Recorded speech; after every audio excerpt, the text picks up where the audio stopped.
Wrestling fans, I'm Dan Marty. And I'm John Cena Sr. It's a fabulous Friday night because John Cena Sr. is in the house. A brand new Wrestling Insiders is up next. Stand by.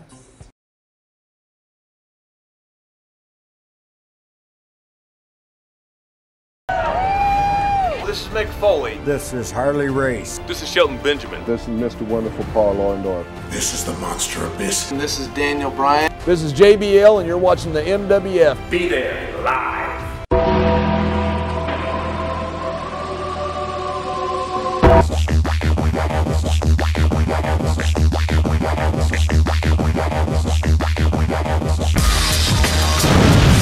All right, wrestling fans, what an episode of SmackDown, Johnny. They're rocking and rolling in Orlando, one of my favorite cities in the whole world. I wish I was down there right now enjoying a little bit of sunshine, but the second place I'd rather be is here in studio with you.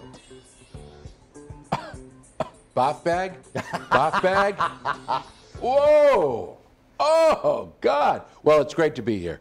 It's great to be here. I liked Orlando. I do like Orlando. My favorite spot's Universal Studios, not the Tragic Kingdom. I have a great time. I've never heard of it referred to as the Tragic Kingdom. I'll tell you this, Johnny. You want to know my heart was broken. I know you are familiar with the milestone birthday that I had back in September. Yeah. My goal was to finally go to Halloween Horror Night at Universal Studios. I have never been, and I am an aficionado when it comes to that type of stuff. And it's just as I was getting ready to go, what had to happen in the world? Canceled COVID. Yeah, I was looking forward to it. It was their 30th anniversary. Yeah. It was going to be wild. I got to tell you. And I Were you going to go down? Oh, yeah. I won't miss it. I won't miss it. Do you go every year? Every year. Really? And there's only one year I couldn't go. Wow. I didn't know you went every year. I went on a recommendation of a friend. I have to tell you something. It's like you're hooked. Once you go, it's I'll want to go over. every year. Well, maybe next year I'll see you down there. You think I'll want to go every year? Oh, yeah. Once you go there, the streets are transformed at Universal. There's spooks all over the place. Just what? Spooks, all right. goblins. How about this? All right, when you get down there, Dan, you're going to love Halloween Horror Nights because Universal Studio is transformed. The streets are full of ghosts, goblins, and those unusual things that only come with Halloween. So get a chance. You got to go because you got to see, you got to know. When you get there, brother, it's going to be a dream. All you're going to see is things that'll make you scream. There's haunted houses galore, and there's even more as you walk the streets. You got to make sure that the streets don't move, and neither does the floor. Halloween Horror Nights, Universal, you'll see. That's the place for you and me. Do you think the kids will have a normal Halloween this year? No. No. No, nor do I think Even though they talk about the perfect holiday for coronavirus, they'll all have masks. My granddaughter alluded to that yesterday when I was in Maine. We took her for an ice cream, and I said, Ashlyn, you've got to wear a mask. And she said, Papa, I have, and it's this clown mask that lights up. It's really gory, and it was night. So what did she do? She walks up there with Moniece, and they both have masks on, and this thing's glowing in the dark. They loved it. But you don't think the kiddos will be able to? No, I think that if you try to have a trick-or-treat or a Halloween, I don't think the danger of walking the streets is what we really have to worry about. I think it's opening that front door.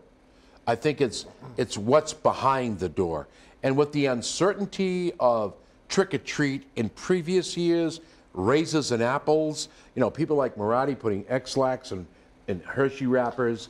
Now, I got to tell you this, and I hate to break away from the topic at hand, but we like to have fun. I don't know. Have you seen the episode of the Ask Atlas show? No. Where Tony took. No, it was almost like Dear Abby. I don't want to be there with that again. Well, Tony took questions from a man that was fed up from his wife that I guess detests Halloween and has tried to do everything humanly possible to keep the kids away. And you talk about me losing it like I did about our Halloween Horror Nights episode earlier.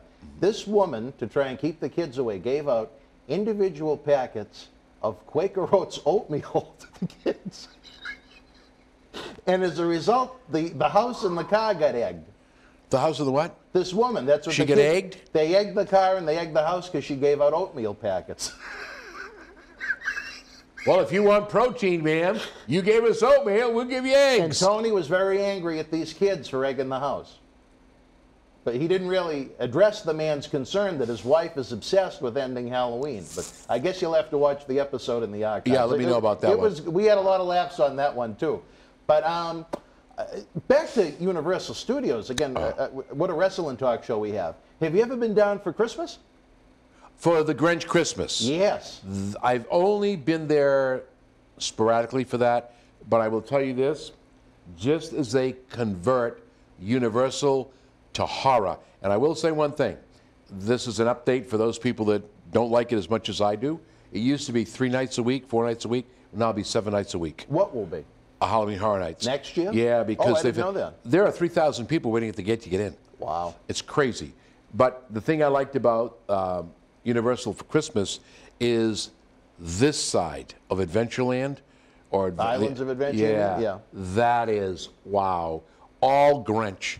My favorite character. Did you go to the live presentation they had of it?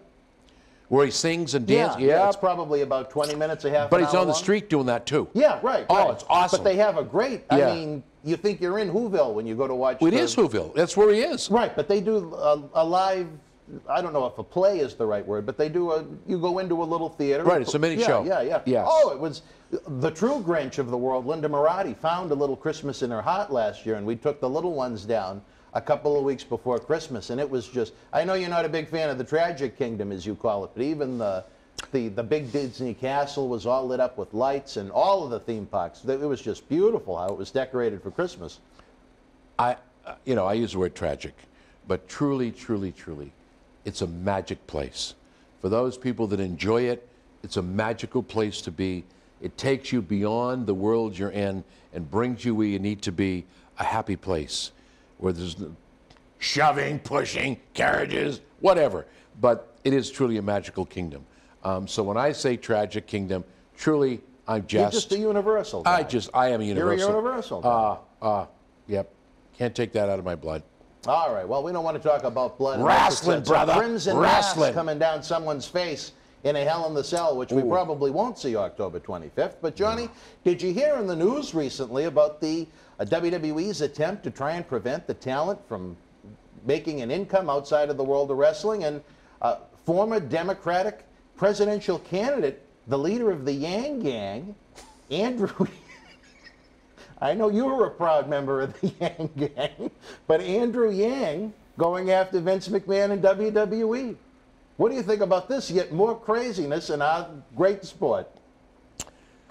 Well, now to get myself in trouble. All right. We'd never do that on this show, ever. No, get myself in trouble. Never. I think the issue that Yang is trying to make is they're called free agents. Independent contractors. Correct. I once had an appraisal firm. I had 22 people that I was allowed to work with. It was so much fun. They were independent contractors, supposedly. The difference between an independent contractor and somebody who is employed is very simple. The IRS visited me. What a nice thought that is. Hi, my name's Dan Marty. I'm from the IRS. Oh, okay. So they said, they came in, they said, whose desk is that? That's no one's desk. So they work exclusively for you. That's not true. You can talk to any one of these people that I'm allowed to work with. They can appraise for Dan Marty. They can appraise for Moniz Loof. They can appraise for Tommy Nash, La Casa de Chocolat, whoever. You can do whatever you like. He said, oh, there's the difference. I did have to have disability. That was it. But when you look at the WWE and you look at independent contractor, it doesn't fit. No. Because he tells you right up front, you will wrestle for me when, where, and how I tell you. You are not allowed to take bookings outside of WWE. So to me, no offense, I don't want to get in trouble with anyone, but that's employee status. And you're entitled to benefits. Even in the contracts, and I know you and I, it wasn't a fierce battle, but we had a disagreement on this very show when your son's, I think it was his first movie came out, where you said that WWE owns his name. And I mean, it might say that in the contract, but if you ever went to court, that would be laughed at and thrown out. You can't own someone's biological name. No. It just doesn't work that way. Now, I'll say this, as far as WWE wanting to protect their IPs, their intellectual property. What I want, I'm trying to think of who is Sasha Banks, because that's not her biological name. No. Her name was given to her by WWE. Now, if I'm WWE, do I want her going online trying to monetize Sasha Banks on her own without WWE's involvement? No. But if she wants to go out onto the internet, whether it be Cameo, whether it be Twitch, as Mercedes, whatever her last name may be, how can you tell her as a human being when she's an independent contractor that she can't do it? Well, I think when you and I had that discussion, they can't, as they say, they can't own the boy's name, but they can own the character. Right, absolutely. So, and they should. Damn right they should. Everything humanly Vince has possible invested to a ton of money in you. Millions. That's right. And so my whole thing is this. All is very simple, and they've done it very well. Trademark the character. Trademark, you can't use, Dr. Thugonomics. Trademark, you can't use, you can't see me. Those are the things that create and make the character. That are part of the persona. That's exactly right. So a person's name, that's yours. Can't take it. Sasha Banks, trademark the name, trademark the character, and move on with life. Mercedes, the human being, right, should be able to do anything she wants to do as a human being, as long as she's not doing anything to defame herself or the company. Now, you can back this up or not. I don't know if it's true or not, because you're the great expert. Well, I don't know about I understand Renee has left. Yes. She cannot go anywhere or appear anywhere for 2 years. That's in her contract. Now, that's a little harsh. But the difference with her is that she was an employee. Because she had a commentator's contract. Right. And they're employees. They're not independent contractors. That's why, if you ever notice... How can you restrict somebody for 2 years? Maybe because she left early? I think that takes away a livelihood. I'm not sure that'll stand up in court. If she wanted to challenge it, yeah. I'm sure she won't. But, I'm just curious. But the guys and ladies who are involved in WWE... I didn't hear that it was that long of a no-compete. That's what I heard. 2 years is a long time. Yeah, because who was I talking to? We were discussing pro wrestling. Steve, not my son, somebody who's really into it.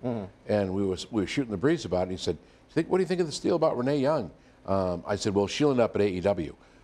Can't. There's a 2-year clause, 2-year non-compete. I've never heard of one that long. Vince wouldn't do that.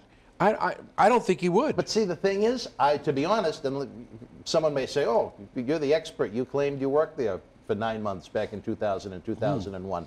I understand the talent contracts much, much more than I would the employee contracts. Because I didn't have one, and I don't know. Me neither. But that's why, if you ever notice, like even when wrestlers couldn't do independent shows, Jerry Lawler, you'd see him wrestle a lot because he had an employee contract as a commentator. So those are different than the standard contracts that are given to the wrestlers, like your son or anyone else that's there full time. So 2 years, I think, is a little stiff, but maybe that's what she agreed to. I don't know. Sometimes people are chasing the dream and they want that spot so bad. Like we've said before, WWE can't own someone's biological name, but if it says it in the contract and they can get in the company, thank you. You know what I mean? They'll sign away just about anything. I think that this independent employee contract situation is going to come to a head right now. I think it needs to end. Well, it's going to happen. One way or the other, Yang has the money and the power. Do you think Yang put a little fear into WWE? Perhaps. Did you actually read the quote? I read. No, I read what he said. I did. I follow that closely because for years I've been sitting back going, we can use anything. Religious orders, for example. You're a priest. You're a brother. You're rabbi. You can work wherever you like. You're assigned by the church. You can't go anywhere without their approval. You can't do anything without their approval. You're an employee. You're an employee. If you weren't, Reverend John here, I want to go over there to Holy Family in Manchester. They pay more money. I can leave. Oh, no. You fall under this auspices, this group, this rabbi, this minister, this priest, whatever. Can't do that. Same thing with WWE. If they were truly independent contractors, and I see where the corporation is coming from, we got gazillions of dollars invested in you. How would it be if Roman Reigns or John Cena or Steve Austin, The Rock, decided they're going to move over there. I'm going to make an appearance at an independent show. I'm going to do this. I'm going to do that. Whoa. Well, the way their contract is set up, they should be able to. If they truly are an independent contractor. I think at this point, with the money WWE is playing with those television deals, enough. Make them employees. Oh, do give the right them health thing. insurance. Give them a retirement package, and then there's no more problems. WWE can dictate anything from A to Z and every letter and every number in between, and then there's no more issue, and you don't have, you know, a pretty heavy hitter now, potentially in Washington, if Joe Biden becomes president, coming after you. Wang, I mean, and now you get me calling him Wang. Yang, he's not, it's just not someone that picked this up off the street. He's well versed in professional wrestling. I guess he's a pretty big fan. He knows what he's talking about. He is a fan. He is. And I would not want someone like that in Washington as an enemy. With clout. You Yeah, need friends. yeah, You need yeah. friends. And I really do believe that it's going to come around full circle. Somebody's going to have to make a decision pretty quick. That could be the most dangerous faction in professional wrestling, and we haven't even seen it yet. I The will say Yang this, Gang. though. I will say this. If you work for the WWE and are injured, nobody takes better care of their talent than the WWE. First class treatment across the board if you're injured in WWE. I gotta Look tell at you. what our dear friend has gone through over the past few weeks. Todd Hansen, Ivar of the Viking Raiders. First class. You couldn't get better health care unless you were paying for it out of pocket yourself, and you're talking about big, big, big money. They send you to the best if you are injured, and that you cannot deny that WWE does not take first-class care of the talent if they are injured like that. The thing is, look at the afterlife that they have. Okay. But that's a big different story for Another a story different for another time. time. Right. But let's look at it this way. You say to me, okay, JFab, John Cena Sr., your promotion, you've got to supply health care. I'll supply it. I'll supply it. Guess what you're going to get? You have a $5,000, $25,000 deductible. I'm not paying for prescriptions. You've got to spend at least $6,000 before the insurance even kicks in. So you know what? You may be kicking the dog to the curb when you shouldn't be. Again, one more time, I think you need the rest of the story to make it work. I don't think the independent contractor situation works. So why not make the contract say that we trademark the persona, we trademark these things. You cannot use them outside of anything. So if you wanted to go out and be John Cena Sr., the name is owned by WWE, not so much that it's your birth name, it's connected to the persona. You cannot use that persona in any other wrestling ring but mine. Fine, it Or, works. You know what? I'm going to throw this at you. And I'm going to give you a choice, A or B. Do you think it would be better? It's like we're back in school. Do you think it would be better if WWE? Oh, don't get me hungry. Would it be better for WWE to treat the talent finally as employees, or B, do you think they'd be better off and let the talent be true independent contractors? Not independent contractors that are treated like employees, which is what we have now. I think there's room on both sides. Okay. Well, if you If could I pick treat one. you as an employee, you're going to get something that you don't get as an independent contractor. I'll give you health insurance, retirement. So a lot of these guys and women, and you and I both take a look at some of the guys we work with. Right. You know, I mean, I work with Hammer, I work with all these people, and I'm saying, what do they have left? They had the good times. They rolled. They did shit that not a lot of us would do today. Ric Flair, woo! There's the man. High flying, high rolling. He really believed Ric Flair was the man. And, you know, what do you have left when it's over? Nothing. So if you had a retirement plan, something that when you left professional wrestling, even though you did the women, the drugs, the big deals, whatever you did, you would have something to fall back on. There's nothing to fall back on. Like look at what Tony's dealing with. Amen. Look at what Marty's doing. Yeah, so if you give them a retirement, maybe you give them some of this. On the other side of the coin, if you make me an independent contractor, it has to be written in such a way that I can make appearances. Just by me appearing, if I were Stone Cold Steve Austin, I'm under contract with you, I could appear as Austin the Cowboy. It doesn't make a difference. It's the face that's going to sell tickets. Right. All right? So I think it's a double-edged sword. I think maybe the answer is neither A or B, but a combination of both. That may be the answer. Because for me to sit here and say to you, oh, A is definitely the answer, now I put them in a very bad position. Because, yeah, I'll give you health insurance, There's Dan. pros and cons to both A Correct. and B. Correct. And when you look at what Vince, WWE, does for their injured people, how they look after them and take care of them, I mean, how many times have you known people like Tammy Lynn Cinch? How many times can you go through rehab? And I'm going to make another statement, and I've made this on Marty's show. When WWE sends someone to rehab, it is a first-class facility, sometimes that can run into the six figures for the treatment. Okay. And the follow-up. Yeah. Take a look at it. Just take a look at the generosity But then there's involved. the flip side. Look at someone, and I always go back to Sherry Martel, because we almost had her booked not too long before she passed away. WWE would have been willing to send her to rehab for six figures. Sherry Martel was hooked on these pain pills and this alcohol abuse because she needed a rod put in her back.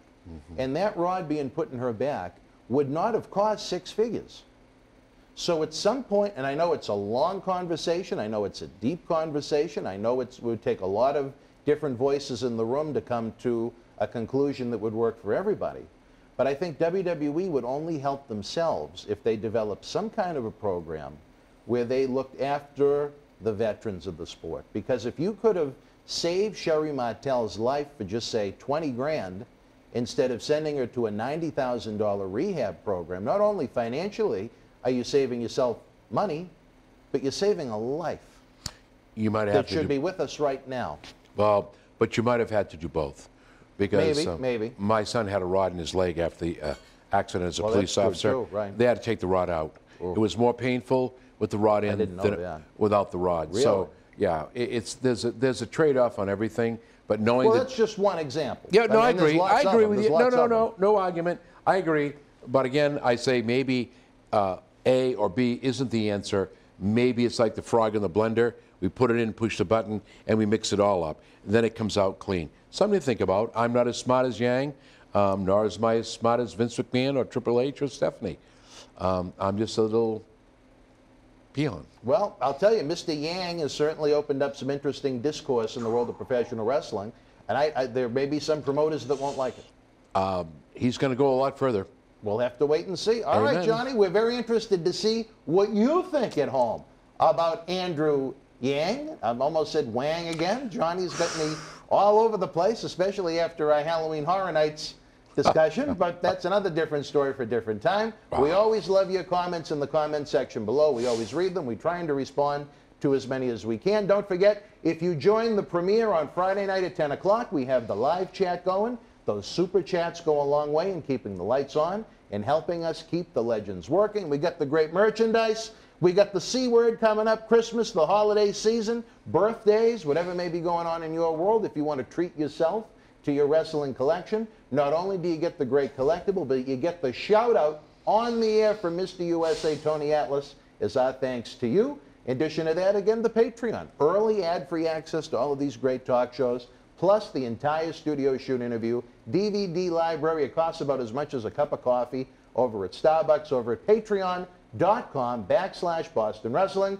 For my partner in crime, my paisan, my fellow Christmas lover, my fellow Halloween Horror Nights lover, even though I still haven't got to go yet, Mr. John Cena Sr., I'm Dan Marty.